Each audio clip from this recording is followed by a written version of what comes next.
আসসালামু আলাইকুম। আশা করি সবাই ভালো আছেন। বিএনপি আসলে নিজেদের মধ্যে যেভাবে কামড়াকামড়ি শুরু করেছে, তাতে করে বিএনপির ধ্বংস হইতে বেশি সময় লাগবে না এবং তুচ্ছ তুচ্ছ ঘটনাকে কেন্দ্র করে বিএনপির মধ্যে কামড়াকামড়ি শুরু হয়েছে। নোয়াখালীতে জেলা বিএনপির আহ্বায়ক কমিটি ঘোষণার পর মিষ্টি বিতরণকে কেন্দ্র করে দলের দুটি পক্ষের মধ্যে পাল্টাপাল্টি ধাওয়া ও মারামারির ঘটনা ঘটেছে। এ সময় বেশ কটি ককটেল বিস্ফোরণ হয়েছে বলে জানিয়েছে প্রত্যক্ষদর্শীরা।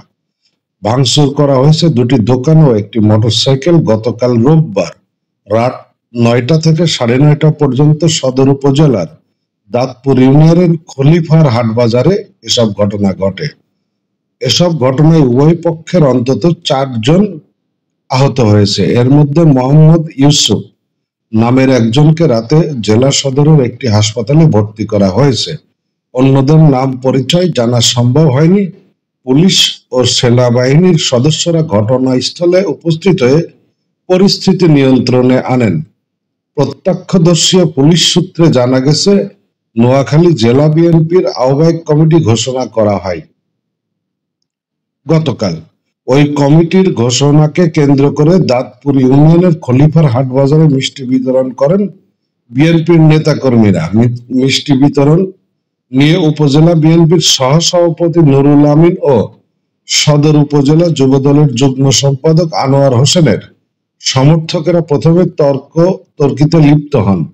পরে দুটি পক্ষের মধ্যে পাল্টাপাল্টি ধাওয়ার ঘটনা ঘটে। এক পর্যায়ে এক পক্ষের নেতাকর্মীদের অন্য পক্ষকে লক্ষ্য করে ইট পাটকেল ছুড়তে দেখা যায়। উভয় পক্ষের সমর্থকেরা বেশ কিছু ককটেল বিস্ফোরণও ঘটান। এতে বাজারে ক্রেতা বিক্রেতাদের মধ্যে আতঙ্ক ছড়িয়ে পড়ে।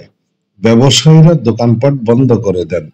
খবর পেয়ে জেলা শহর মাইজদীর সেনা ক্যাম্পের একটি দল ঘটনাস্থলে আসেন। এছাড়া উপস্থিত হয় সুধারাম থানা পুলিশের একটি দল। এরপর পরিস্থিতি শান্ত হয়।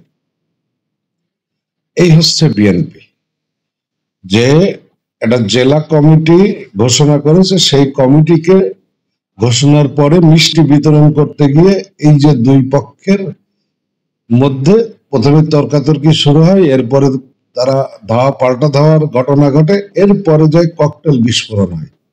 বিএনপি কি জঙ্গি সংগঠন নাকি? ককটেল পেল কোথায়? বিএনপির নেতা কর্মীরা কি শিক্ষা নিল বিগত দিন থেকে? যাদের হাতে আগ্নেয়াস্ত্র থাকে, বোমা থাকে, তারা কোনদিন ভালো দল হতে পারে না। বিএনপি কেন তাদের এই যে দলের এই সমস্ত নেতাকর্মীর বিরুদ্ধে অ্যাকশনে যাচ্ছে না? কার কাছে ককটেল থাকে, কার কাছে অস্ত্র থাকে, কারা এগুলো ব্যবহার করে? বিএনপির বর্তমান কর্মকাণ্ড দেখে মনে হচ্ছে যে তারা যে কোনো ভাবে রাজনীতিকে তাদের করে নিতে চায়। রাজনীতিটাকে তারা তাদের পৈতৃক সম্পত্তি ভাবছে, যে এই দেশে তারা ছাড়া কেউ রাজনীতি করতে পারবে না, তারা ছাড়া কারো রাজনীতি করার কোনো অধিকার নেই। ভালো থাকবেন সবাই।